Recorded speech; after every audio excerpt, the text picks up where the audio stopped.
কিয়ামতের দিন মৃত্যুরও মৃত্যু হবে। একদিন গোটা পৃথিবীর মৃত্যুর হয়ে যাবে। মানব দানব সহ সকল প্রাণীরই অস্তিত্ব বিলুপ্ত হবে। আজরাইল মিকাইল কেউই মৃত্যুর হাত থেকে রক্ষা পাবে না। তারপর একসময় শুধুমাত্র মহান রব্বুল আলামিনের অস্তিত্ব ছাড়া আর কিছুই অবশিষ্ট থাকবে না। গোটা সৃষ্টি জগৎ এক মৃত্যুপুরীতে পরিণত হবে। সে নির্জন নিষ্প্রাণ নিথর সৃষ্টি জগৎকে লক্ষ্য করে আল্লাহ পাক বজ্র কণ্ঠে ঘোষণা দিয়ে বলবেন, আইনাল মুলুক, কোথায় দুনিয়ার রাজা বাদশারা?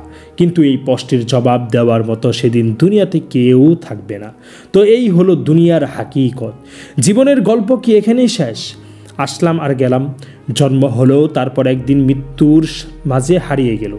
মানুষের যুক্তি আর বুদ্ধি তো এ কথাই বলে, এই হাড় গোস্ত পচে গেলে যাওয়ার পর আবার প্রজন্ম জন্ম হবে।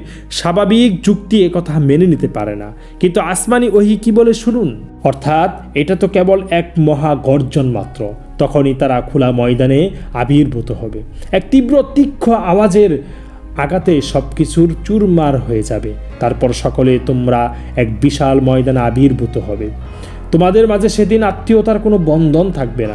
পিতামাতা, স্ত্রী, সন্তান যে যার পথে, সকলেই নিজেকে নিয়ে ব্যস্ত থাকবে। কারো দিকে সহযোগিতার হাত বাড়ানোর তো দূরের কথা, চোখ তুলে তাকাবারও অবসর হবে না।